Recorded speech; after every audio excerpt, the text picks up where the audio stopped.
1 goal, 3 points, and one giant step toward the title that has been waiting 22 years to come home. Welcome to James Arsenal Analysis. I am James. If you are new here, hit that subscribe button right now, turn on your notifications, and stay with me until the very end of this video because we are going deep into every single performance from today's match at the London Stadium. Every player, every rating, every moment that mattered. This one deserves the full treatment, and I am going to give it to you. Before we do anything else, smash that like button. It genuinely helps this channel, and it tells me that you want more of this kind of content. Leave a comment down below as well. Tell me your own ratings. Tell me who you thought was the standout today, because I already know what most of you are going to say, and I will get to him very shortly. Right, let us get into it. You wake up on match day, and something in the air tells you that today matters more than the rest. Today was one of those days. Arsenal travelled to the London Stadium knowing exactly what was at stake. Manchester City beat Brentford 3-0 on Saturday. Jeremy Doku lit up the Etihad. Erling Haaland got his 26th league goal. Omar Marmoush wrapped it up in stoppage time. And just like that, the gap at the top of the Premier League was cut to 2 points. City, with a game in hand, the pressure that Pep Guardiola sent south across London was enormous. Arteta's players had to respond. They had to go to a ground where a desperate team fighting for their Premier League survival would throw absolutely everything at them, and they had to win. West Ham sit 18th. Nuno Espirito Santo's side have been scrapping, clawing, doing everything they can to stay up. Before this game, all of their players were fit. Every single one of them was available. Nuno confirmed it himself. They came into this match with no excuses and maximum motivation. A win would have lifted them out of the relegation zone at least temporarily and given their survival hopes a genuine pulse. Arsenal came in missing Jurrien Timber, who has been out since March with a groin injury that has proved far more complicated than anyone first expected. Mikel Merino, the midfielder signed last summer, has been on crutches and is not expected back before the end of the season. 2 important absences, 2 positions of vulnerability. And then, within the opening half hour, it got worse. So let us go player by player and take this apart properly. We start with the goalkeeper, because today David Raya was not just good. He was the reason Arsenal walked away with 3 points. I want you to think about what Raya did in this match. He made a save in the first half from Tati Castellanos, a headed attempt to his right that required real sharpness and positioning. That save, on another day, could have put West Ham ahead, could have changed the entire momentum of the match at a ground where the home crowd was desperate for something to believe in. But if that save was important, what happened in the 77th minute was absolutely decisive. Mateus Fernandes got on the ball in a dangerous position and hit a shot that had goal written all over it. David Raya got down and kept it out, clean sheet intact, Arsenal's lead protected, and then came the moment that had everyone on the edge of their seats. West Ham thought they had equalised. The London Stadium erupted. For a few seconds, the title race felt like it was wide open again, and then VAR stepped in and ruled that there had been a foul on Raya. The goal was disallowed. Now, I know VAR decisions are always going to divide opinion, but the fact remains that in the moments when Arsenal were under the most pressure, their goalkeeper held the fort. David Raya has been one of the most important players in this entire title race, and today was another demonstration of exactly why. 9 out of 10. Fully deserved. And here is where the concern begins, because Ben White did not make it to 30 minutes. White was already deputising for the injured Timber, meaning Arsenal went into this game already without their first choice right back. White had been doing a solid job filling in, getting through the games, keeping things organised, and then a 50-50 challenge, with Crescencio Somerville left him on the ground needing treatment. The pictures told their own story. Ben White had to be helped around the perimeter of the pitch by the physio. He was in pain. He was not going to be able to continue. Martin Zubimendi came on in his place, and Declan Rice was pushed across to right back. We do not yet know the full extent of that knee injury. But I will tell you this. With Timber already facing a race against time to be fit for the Champions League final, losing White with 3 Premier League games still to play, and Budapest on the horizon on the 30th of May is a massive concern.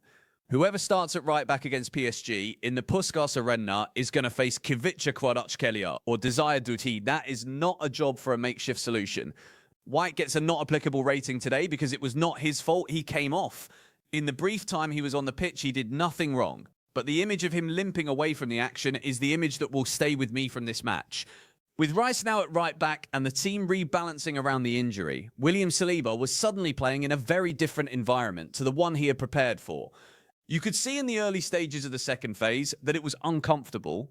Saliba looked slightly uncertain in an unfamiliar dynamic, partnered alongside Rice in a makeshift back setup that was not ideal for anyone. The structure was disrupted. Arteta had to think fast about how to fix it.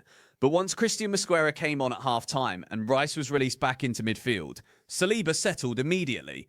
He looked like the commanding centre-back we know, assured, authoritative, reading the game well. West Ham tried to be direct and physical at points in this match, and Saliba dealt with everything that came his way. In a match that required discipline and composure in equal measure, Saliba provided both. 8 out of 10, and arguably, that rating could have been higher if not for the early disruption that came through, no fault of his own. Gabriel was outstanding today. I want to say that clearly and without any qualification. From the very opening minutes, he was being asked to make blocks, to make clearances under pressure, to throw himself in front of things that could have gone badly wrong. That was his game from start to finish. West Ham worked hard to create chances through the channels, through set pieces, through moments of direct pressure, and every single time, Gabriel was there to deal with it.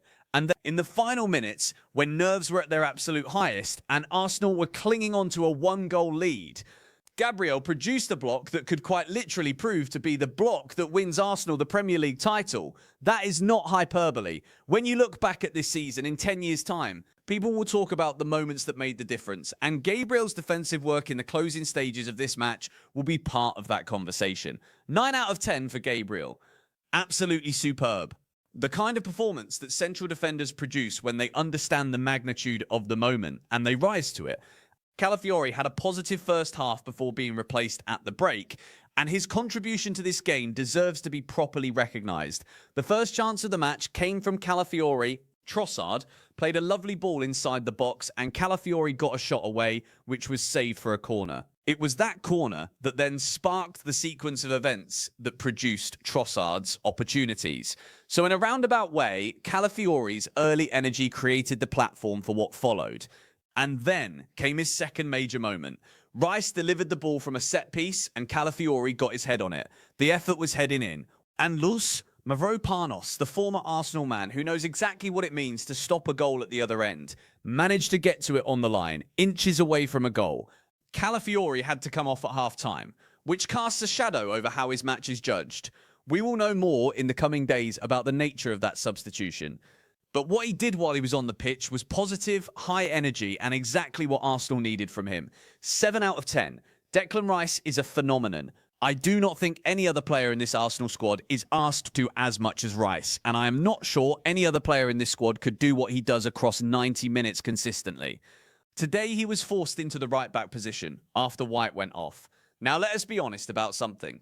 Playing right-back is not what Declan Rice does best. It disrupted his natural game.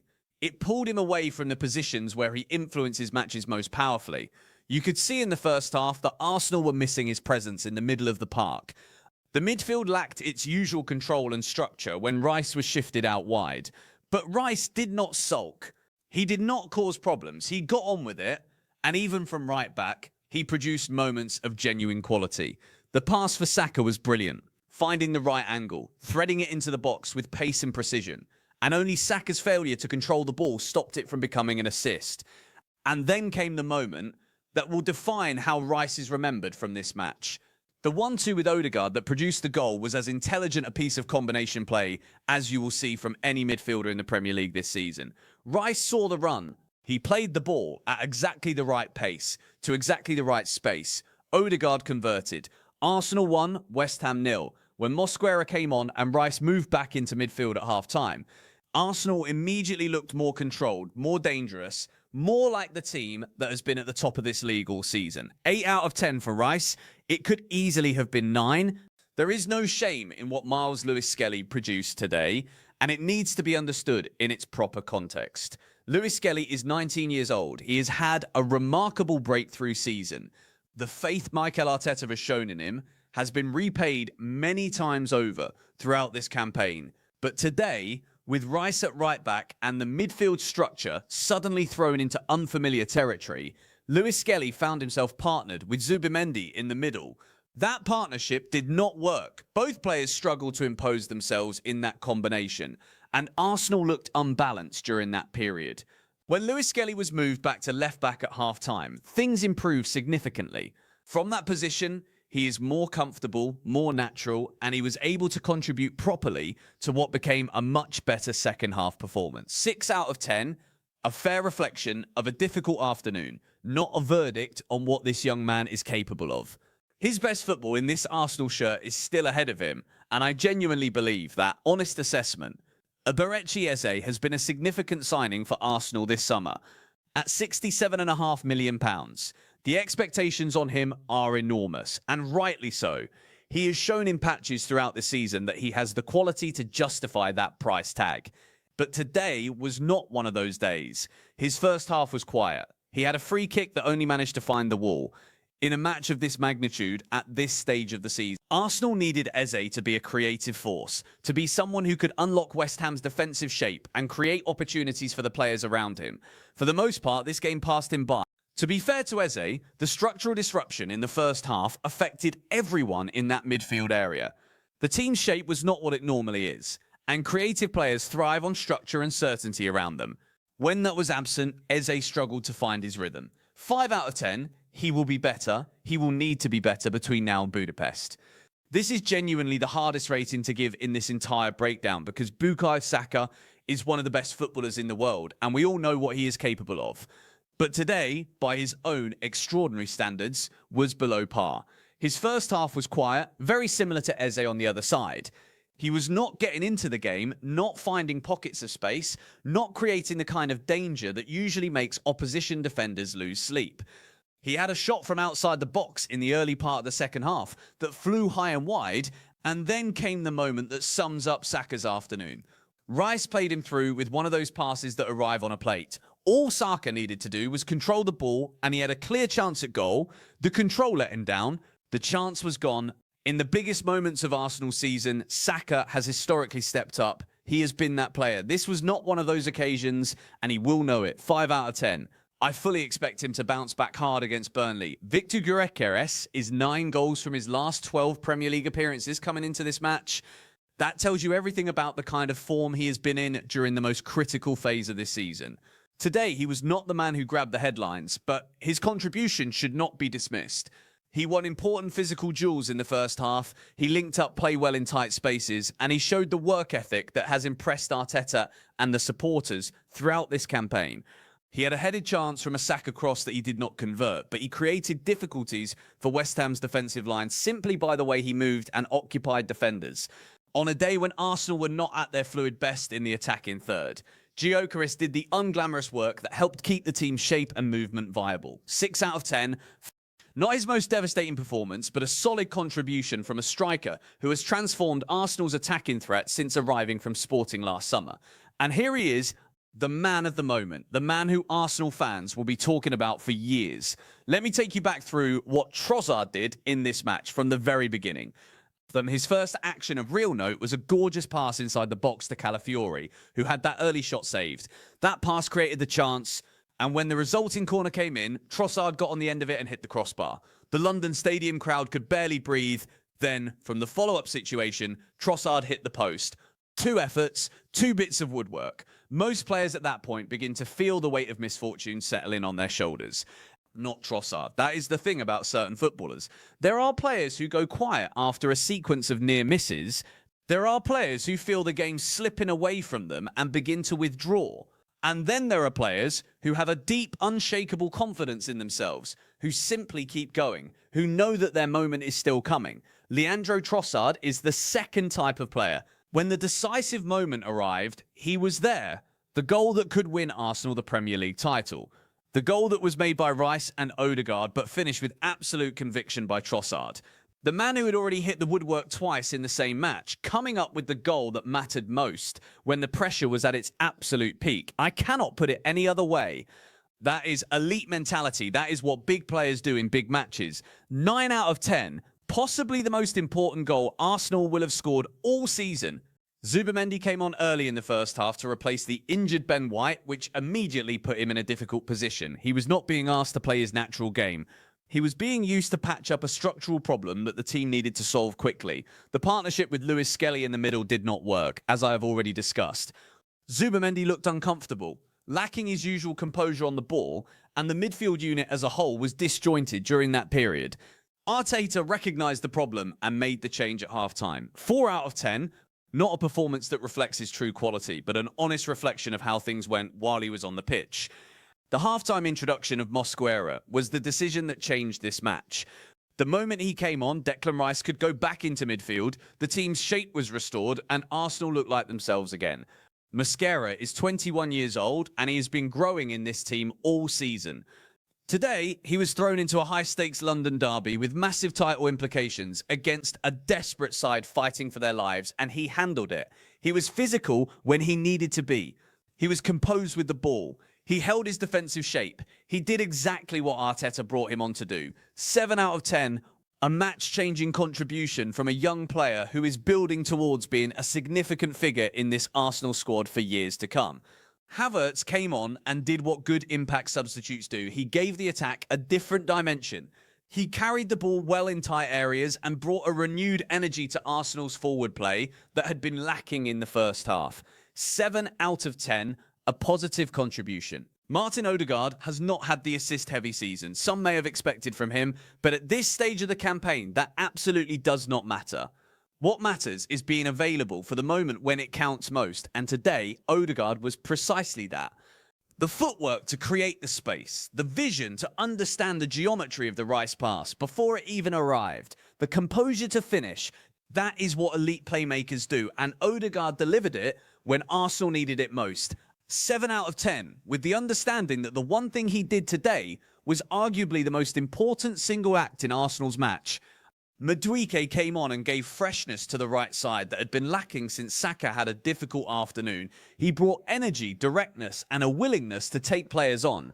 Exactly what you need from a substitute in that situation. 6 out of 10, let me step back from the individual ratings for a moment and tell you what this result actually means.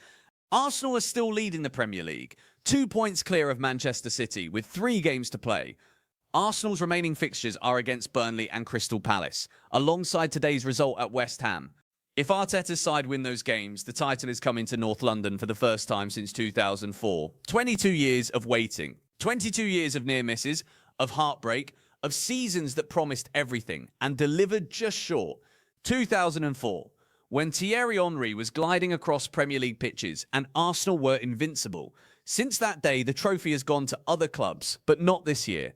Today's win at West Ham, with 2 injuries suffered during the match, with the woodwork hit twice before the winning goal, with VAR drama in the closing stages, with every nerve in every Arsenal supporter's body stretched to its absolute limit. Today felt like the kind of win that champions produce. Ugly when it needed to be. Decisive when the moment arrived. And all of this while Arsenal have a Champions League final on the horizon. May 30th, Puskás Arena in Budapest. Arsenal versus Paris Saint-Germain. The first European final for this club since 2006.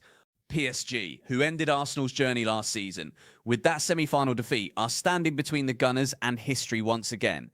This time, the storyline is different. This time, Arsenal are going to Budapest as genuine contenders, as a team with a squad deeper than any Arteta has had at his disposal since taking charge. As a club that has already rediscovered how to win ugly in the moments that define seasons.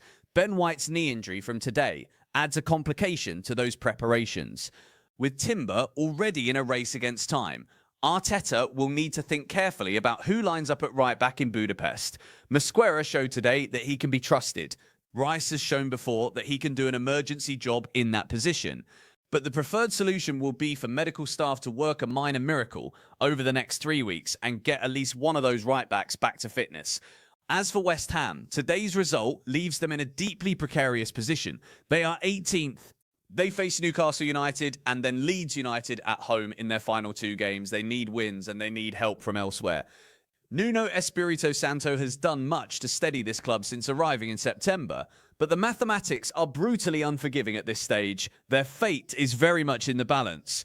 This script could have been entirely about Trossard, and nobody would have complained. The image of him connecting with that ball after hitting the woodwork twice in the same match. in front of a hostile crowd with the title on the line is one of the defining images of this Arsenal season. But the truth is that this win was built on collective effort. Raya saves, Gabriel's blocks, Rice's vision, Mosquera's calm introduction, Odegaard's composure at the critical moment. And underneath all of it, the tactical intelligence of Mikel Arteta, who saw that his team was broken in the first half, recognised it immediately and fixed it at half-time. That is the work of a manager who is prepared for every scenario, who does not panic when things go wrong, and who trusts his players to execute the plan when it matters. Arsenal are 2 points clear, 2 wins from the title, and there is a European final waiting in Budapest at the end of the month. I have been following this club my entire life. I have felt all the disappointments that come with that territory. And right now, in this moment, this is the best Arsenal side I have watched in over 2 decades. 3 points today. Burnley next. We are going to be champions if you made it to the end of this video. Thank you. That means everything. Hit subscribe if you have not already. Drop your ratings for today in the comments and turn on notifications so you do not miss a single upload as we head into the most important weeks in Arsenal's recent history. This is James Arsenal Wireless. I am James. We are going all the way